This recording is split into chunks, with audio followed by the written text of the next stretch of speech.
to all of you. Welcome to you Kalyan agriculture institute of technology Azamgarh. आज आपकी new batch start हो रही है online classes BSc agriculture third semester 15th committee ICR के according to syllabus आपका पढ़ाया जाएगा और आपको जो लेक्चर मिलेगा उसका पीडीएफ फाइल आपको स्टडी मटेरियल में ऑनलाइन क्लास पे मिल जाएगा। स्टडी मटेरियल वहां से आप नोट डाउन करके अपना नोट बना सकते हैं और यहाँ पे लेक्चर सुन सकते हैं। लेक्चर देख करके भी उसमें आप जो है बना सकते हैं। आज फर्स्ट टॉपिक स्टार्ट होगी प्लांट ब्रीडिंग। क्या? Plant breeding.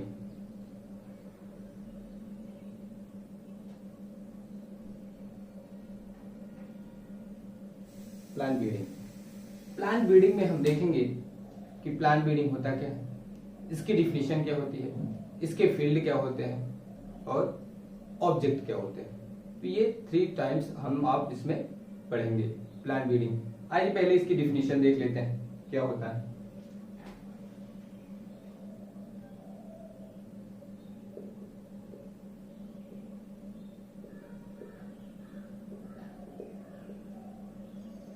Definition of plant breeding. Definition of plant breeding देखिए, आइए plant breeding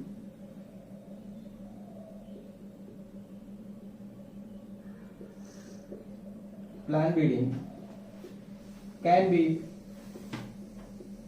defined as a science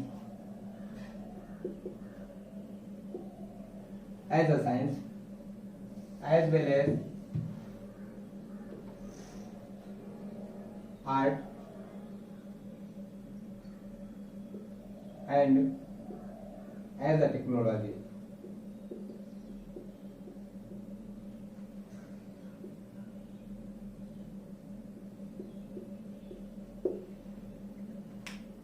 plant breeding क्या होता है?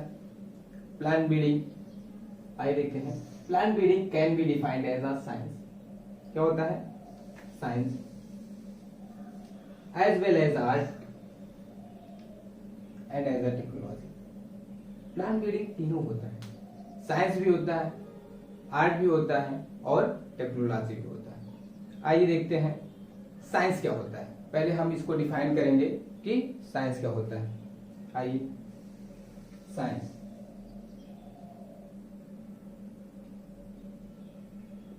साइंस को हम पहले एक्सप्लेन करेंगे, फिर आर्ट को एक्सप्लेन करेंगे, फिर टेक्नोलॉजी को एक्सप्लेन करेंगे। साइंस होता है सिस्टमेटिक नॉलेज ऑफ सब्जेक्ट।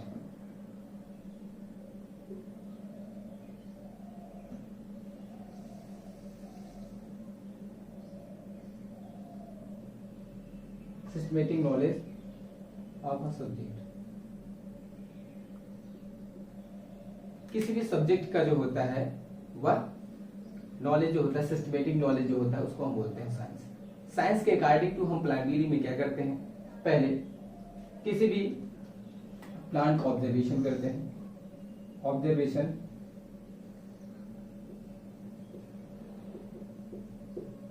किसी प्लांट को ऑब्जर्व करेंगे, उसको ऑब्जर्वेशन करेंगे, फिर उस पर हाइपोथेसिस उसका प्रयोग करेंगे। हाइपोथेसिस किसी प्लांट को ऑब्जर्व करेंगे, उस पर प्रयोग करेंगे यानी कि हाइपोथेसिस दे देंगे, फिर उस प्रयोग पे निकाला गया विश्लेषण यानी कि एनालिसिस करेंगे।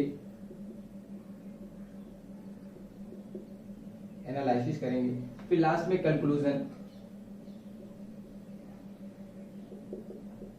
यानी कि निष्कर्ष, क्या परिणाम आया उसको हम देंगे। तो आप देख सकते हैं साइंस हमारा सिस्टमेटिक नॉलेज है। क्या है? सिस्टमेटिक नॉलेज है। पहले हमने किसी प्लांट को ऑब्जर्व किया, किसी प्लांट को लाया, फिर उस पर हमने प्रयोग किया, हाइपोथेसिस दी, फिर उसका विश्लेषण किया, हमने एनालिसिस किया, फिर कंक्लूजन यानी कि निष्कर्ष क्या निकला उसको हमने दिया। इस प्रकार से प्लांट ब्रीडिंग हमारा क्या हुआ? साइंस हुआ। आइए देखते हैं आर्ट क्या होता है। आर्ट को बोलते हैं refers to human imagination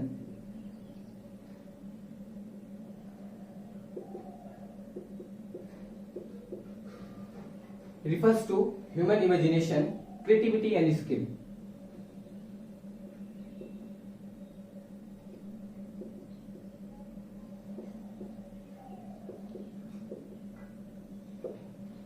creativity and skill. तो आर्ट कहलाता है ह्यूमन के इमेजिनेशन। क्या कहलाता है? ह्यूमन इमेजिनेशन, जो मनुष्य की सोचने की क्षमता होती है। इमेजिनेशन सोचने की क्षमता होती है, जैसे कि किसी प्लांट पे हमको डिजायरेबल कैरेक्टर्स लाना है, किस प्रकार का कैरेक्टर्स लाना है। जैसे किसी प्लांट का है इंक्रीज यील्ड करना है,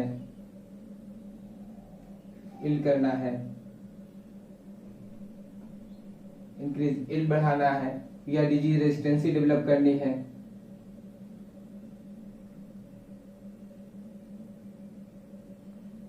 डिजीज रेजिस्टेंसी डेवलप करनी है, इंसेक्ट रेजिस्टेंसी करनी है, ड्रॉट रेजिस्टेंस। क्या प्रॉब्लम है, उस प्रॉब्लम का सोल्यूशन के लिए हमको क्या करना पड़ता है? इमेजिनेशन मनुष्य करता है। फिर उसके बाद क्रिएटिविटी एंड स्किल, उसको कार्य करने की जो दक्षता होती है, यानी कि क्षमता होती है, इस पे जो इमेजिनेशन होता है, यही हमारा क्या कहलाता है? आर्ट कहलाता है। क्या कहलाता है? आर्ट कहलाता है। आइए देखते हैं टेक्नोलॉजी क्या होता है।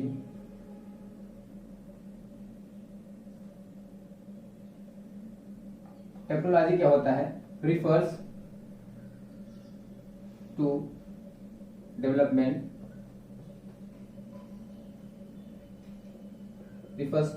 Development useful commercial product.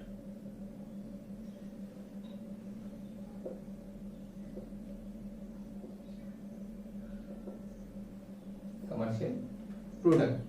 So हमारा टेक्नोलॉजी होता है refers to development useful commercial product. जो साइंस होगा सिस्टमेटिक नॉलेज के अकॉर्डिंग टू आर्ट होगा, उस पे इमेजिनेशन एंड क्रिएटिविटी करके ह्यूमन के लिए यूजफुल प्रोडक्ट बनाने की जो प्रक्रिया अपनाई जाती है, उसी को हम क्या बोलते हैं? टेक्नोलॉजी बोलते हैं।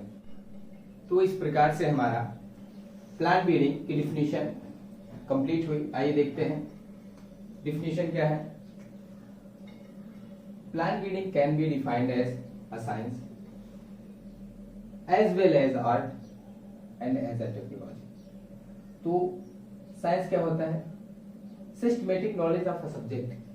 किसी भी सब्जेक्ट का जो सिस्टमेटिक नॉलेज होता है उसको हम साइंस बोलते हैं। इस प्लांट ब्रीडिंग में हम जैसे किसी भी प्लांट को क्या कर रहे हैं? ऑब्जर्वेशन कर रहे हैं। किसी प्लांट को ऑब्जर्व किए, उसको लगाएं, फिर उस पर एक्सपेरिमेंट यानी कि हाइपोथेसिस प्रयोग किया हमने, ऑब्जर्वेशन किया, फिर हाइपोथेसिस यानी कि प्रयोग किया, फिर उस पर एनालिसिस यानी कि हमने उसका विश्लेषण किया कि क्या डाटा है, कैसे क्या हो रहा है, एनालिसिस किया, लास्ट में हमने कैलकुलेशन यानी कि रिजल्ट दिया। ये आपका सिस्टमेटिक एक प्रोसेस के थ्रू है। पहले किसी प्लांट को लाए, ऑब्जर्वेशन है, तो इसको हम बोलते हैं सिस्टमेटिक नॉलेज। क्या बोलते हैं? Systematic knowledge of a subject, क्योंकि साइंस क्या होता है? सब्जेक्टिव होता है। आइए आर्ट क्या होता है? Art refers to human imagination creativity and skill. जो मनुष्य की कार्य करने की दक्षता और सोचने की क्षमता होती है वो आर्ट कहलाती है।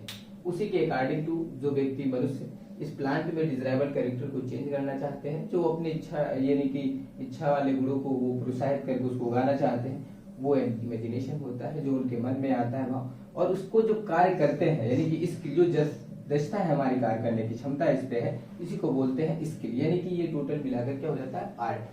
एंड टेक्नोलॉजी जो होता है आपका refers to development of useful. क्या? यूजफुल। जिस प्लांट्स का क्रिएटिविटी यानी कि चेंज करके उसको यूजफुल बनाया जा सके। एंड कमर्शियल प्रोडक्ट मतलब ह्यूमन को यूज करने के लिए कमर्शियल प्रोडक्ट को डेवलपमेंट किया जा सके, इसको बोलते हैं टेक्नोलॉजी। तो इस प्रकार से आपकी प्लांट ब्रीडिंग की डिफिनेशन कंप्लीट हुई। आइए देखते हैं field of plant breeding.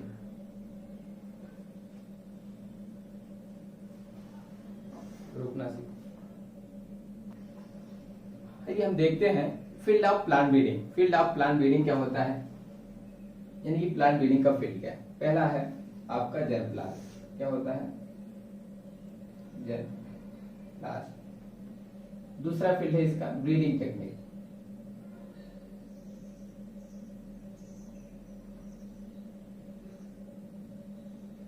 Breeding techniques. और थर्ड है सीड प्रोडक्शन।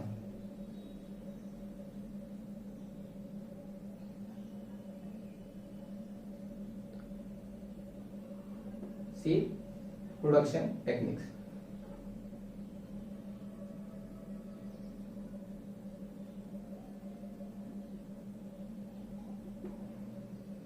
आइए देखते हैं germplasm breeding technique and seed production technique. ये फील्ड है हमारे प्लांट ब्रीडिंग के। जरप्लाज में क्या होता है, अगर हम वन वर्ड्स में कहें तो जरप्लाज को हम सीड समझ सकते हैं। क्या समझते हैं? सीड। सीड इसको बोलते हैं total heredity materials of crop species. Total heredity material क्या? टोटल हेरिडिटी मटेरियल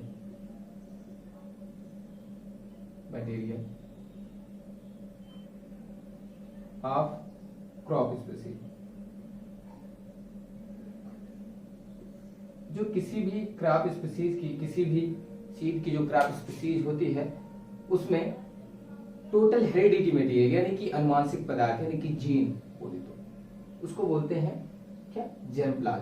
यानी कि सीड वर्ड बोले जिसका यूज किया जाता हो फॉर सीड ग्रो करने के लिए, यानी कि प्लांट ग्रो करने के लिए, और वह सीड प्लांट बड़ा होकर के फिर जो सीड प्रोडक्शन करे उसके अंदर वो उसके जेनेटिक मटेरियल यानी कि आने चाहिए। इसी को बोलते हैं heredity material of crop species is called germplasm. सो जर्मप्लाज हो गया।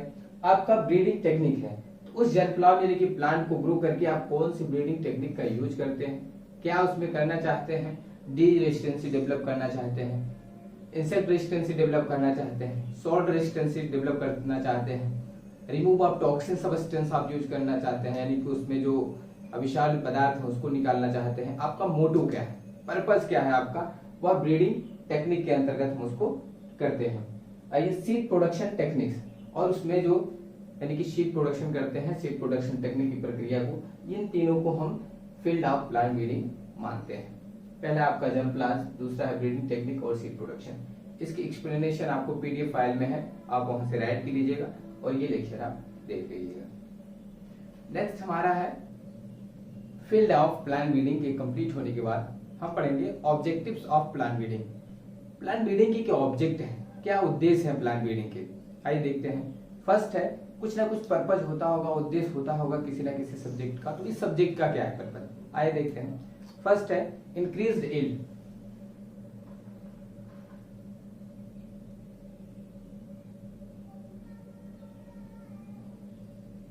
इंक्रीज यील्ड, इसको इंक्रीज यील्ड में अधिक उत्पादन। प्लांट ब्रीडिंग का फर्स्ट ऑब्जेक्ट होता है कि अधिक से अधिक उत्पादन करना। तो अधिक उत्पादन करने के लिए जो भी हिस्ट्री में कुछ चीजें हुई हैं, आप जिससे ग्रीन रिवोल्यूशन आया हुआ है 1966-67 में, उस ग्रीन रिवोल्यूशन में योगदान है वीट का, जो जैसे यूज हुआ है नोरिन 10, IRA, ये और डॉक्टर MS स्वामीनाथन द्वारा डेवलप की गई वैरायटियां, कल्याण सोना, सोनालिका, इन सब पे प्रोडक्शन बढ़ाने के लिए यूज किया गया। इंक्रीज यील्ड पहला हिस्ट्री में भी वर्क हो चुका है, अभी हिस्ट्री में, अभी प्रेजेंट टाइम में भी यूज हो रहा है इंक्रीज यील्ड बढ़ाने के लिए प्लांट ब्रीडिंग में, बिकॉज 2050 तक आने आते पॉपुलेशन जो है कि दोगुनी हो जाएगी और उसके लिए जो है कि इंक्रीज यील्ड करना बहुत जरूरी है। तो प्लांट ब्रीडिंग का फर्स्ट ऑब्जेक्ट ही होता है कि इंक्रीज यील्ड करना। दूसरा है improvement in quality.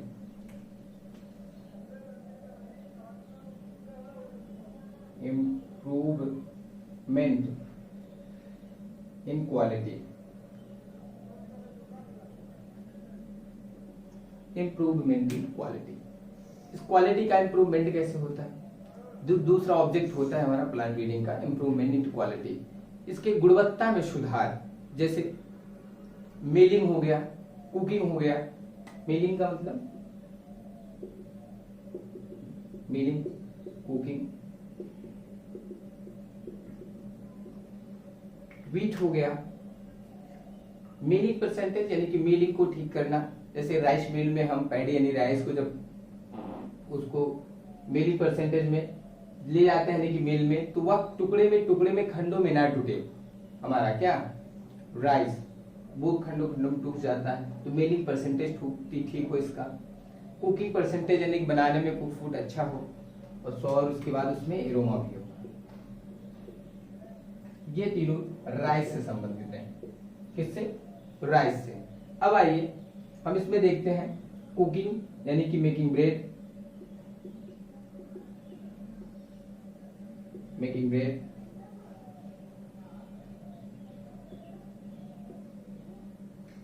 Making bread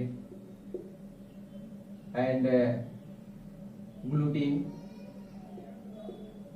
gluten यानी कि वीट में, वीट में हमारा मेकिंग ब्रेड और ग्लूटीन जो है इम्प्रूवमेंट इन क्वालिटी में हुआ है, इसको बनाया गया है, जिसके कारण जो रोटी बनती है इम्प्रूवमेंट क्वालिटी में ट्रिटिकम एस्टिवम का 2N42 यानी हेक्साफ्लोराइड जो हम लोग यूज करते हैं वीट, वो इम्प्रूवमेंट के थ्रू हुआ है। और ये थर्ड हमारा ये टू ऑब्जेक्ट हुए इम्प्रूवमेंट क्वालिटी के बाद, ये 2 ऑब्जेक्ट हमारे कंप्लीट हुए increase and improvement in quality में। थर्ड हमारा डिजीज एंड इंसेक्ट रेजिस्टेंट, क्या डिजीज एंड इंसेक्ट रेजिस्टेंट।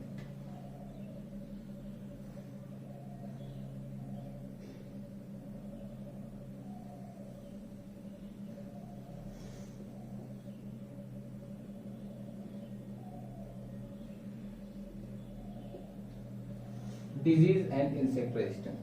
तो थर्ड हमारा है कि थर्ड ऑब्जेक्ट प्लांट ब्रीडिंग का होता है कि जो हमारे क्षेत्रफल में लोकेलिटी में यूज हो रहे हैं वैरायटी, उसमें रोग ना लगे, उसके लिए डिजीज रेजिस्टेंस या रोग रोधिता प्रजाति को विकसित करना, और इंसेक्ट जो लगते हैं उस पे यानी कि कीट लगते हैं उसके लिए भी हमारा इंसेक्ट रेजिस्टेंस यानी कि कीट रोधी प्रजातियों को डेवलप करना, जो कि मोर देन वैरायटियां डेवलप हो चुकी होता है प्लांट ब्रीडिंग का। जैसे मोर देन कॉटन का हो गया है, कॉटन में आप देखते होंगे कॉटन वॉलवर्म का,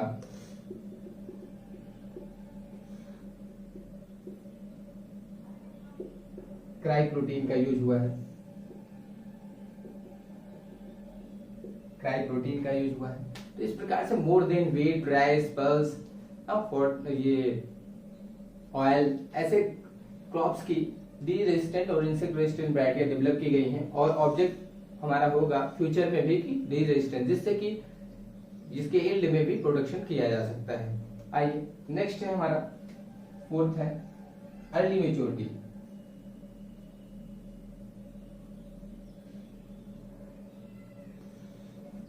अर्ली मेच्योरिटी में हमारा ऑब्जेक्ट होता है प्लांट ब्रीडिंग का कि अर्ली मेच्योरिटी वाले वैरायटी को डेवलप करना, जैसे जल्दी समय में पक जाए टाइम से और नेक्स्ट क्रॉप की जो है कल्टीवेशन की जा सके। जैसे राइस और व्हीट,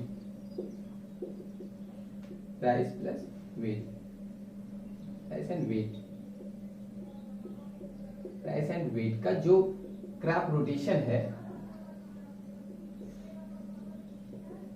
राइस एंड व्हीट का जो क्रॉप रोटेशन है वो क्रॉप रोटेशन आपका क्या बना है अर्ली मेच्योरिटी के कारण, यानी कि जब पैडी की राइस की अर्ली मेच्योरिटी वैरायटी रहेगी तो वो अक्टूबर तक जो है कि कट जाएगा हमारा, और फिर उसके बाद हम व्हीट का कल्टीवेशन उसमें कर सकते हैं। तो क्रॉप रोटेशन और भी ये क्रॉप्स का हमको रोटेशन बनाने के लिए अर्ली मेच्योरिटी वैरायटी डेवलप करनी चाहिए, ये ऑब्जेक्ट होता है प्लांट ब्रीडिंग का और किया जा रहा है। नेक्स्ट आइए photo insensitivity.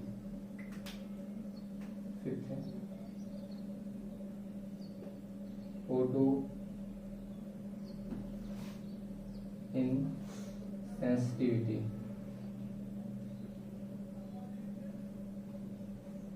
Photo insensitivity, photo insensitivity में क्या करते हैं कि प्रकाश अवरोधिता प्रजातियों को यानी कि क्रॉप्स का डेवलपमेंट करना, उसमें जैसे पंजाब में हमारे किसमें पंजाब में व्हीट, पंजाब में राइस एंड वेस्ट बंगाल में व्हीट की कल्टीवेशन स्टार्ट की गई है फोटो इनसेंसिटिविटी वैरायटी डेवलप करके, जो इसके प्रकाश के अकॉर्डिंग टू अनुकूल हो, सरवाइव कर सके, फोटो इनसेंसिटिविटी कहलाता है जो वैरायटी। तो यहाँ पे काम किया गया है कि पंजाब में राइस का कल्टीवेशन, ये पंजाब में राइस का कल्टीवेशन और वेस्ट बंगाल में व्हीट का कल्टीवेशन होने लगा है। आइए देखते हैं सिंक्रोनस मैच्योरिटी। फिफ्थ है सिंक्रोनस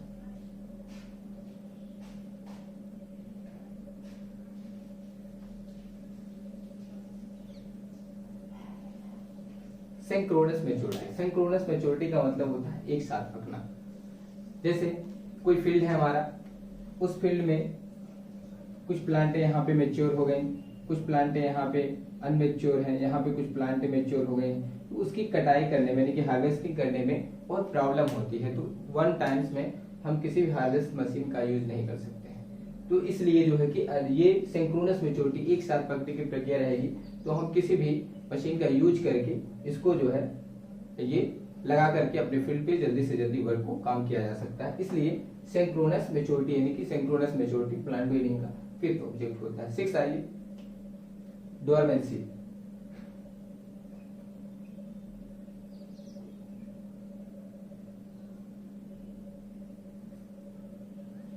डोरमेंसी, डोरमेंसी का मतलब होता है कि कोई भी वैरायटी यानी कोई भी सीड जो डेवलप हो चुकी होती है उसमें डोरमेंसी डेवलप कर देना। डोरमेंसी होना कि वह कुछ समय तक सुसुप्ता अवस्था में चला जाए, जर्मिनेशन ना हो, इसको डेवलप करने का ब्रीडिंग का नेक्स्ट ऑब्जेक्ट होता है।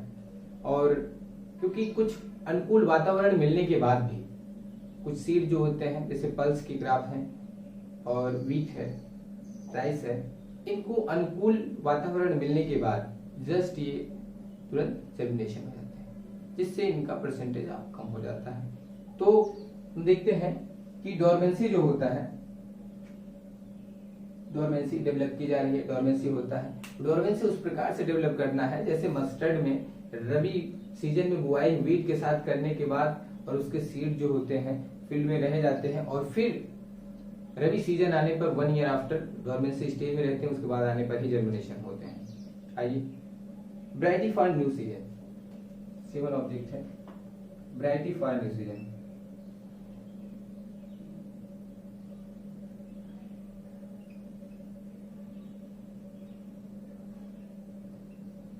न्यू सीजन के लिए वैरायटी डेवलप करना। Variety for new season, new season के लिए वैरायटी डेवलप करना जिससे कि हम नए सीजन में भी अपने को उस वैरायटी को उस क्रॉप्स को ग्रो कर सकें। आइए, ड्रॉट एंड सॉल्ट रेजिस्टेंट, ये है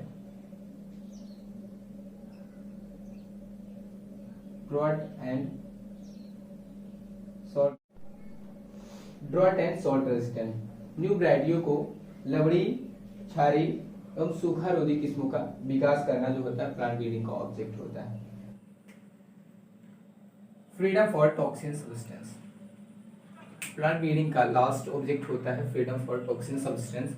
जो भी उसमें टॉक्सिन सब्सटेंस है उसको क्या करना, रिमूव करना, ये प्लांट ब्रीडिंग का ऑब्जेक्ट होता है। जैसे लेथायरस में यानी कि खेसारी की जो न्यू वर्ड में होता है खेसारी की दाल जो है उसमें एससीएन जो टॉक्सिन पाया जाता है उसको कुछ कम किया गया है जिससे वह यूजफुल ऑफ पल्स में हो रहा है। तो एक बार समरी देख लेते हैं हम ऑब्जेक्टिव्स ऑफ प्लांट ब्रीडिंग की। ऑब्जेक्टिव्स ऑफ प्लांट ब्रीडिंग में फर्स्ट है इंक्रीज यील्ड, उत्पादन को बढ़ाना, इंप्रूवमेंट इन क्वालिटी, क्वालिटी को इंप्रूव करना, जैसे milling percentage, cooking percentage, aroma हो गया, और bread making and gluten protein की मात्रा को बढ़ाना, इंप्रूवमेंट क्वालिटी हो गया। डिजीज एंड इंसेक्ट रेजिस्टेंस है आपका, डिजीज रोग रोधी एंड कीट रोधी प्रजातियों का विकास करना, जैसे कॉटन बॉलवर्म को जो मोस्ट इंपॉर्टेंट क्राई प्रोटीन का यूज हुआ है उसको किया गया है। अर्ली मेच्योरिटी यानी कि अर्ली मेच्योरिटी में ऐसी वैरायटी को डेवलपमेंट करना जिससे कि अर्ली कम दिनों में पक जाए, जिससे कि राइस व्हीट क्रॉप रोटेशन हुआ है और क्रॉप रोटेशन बनाया जा सके।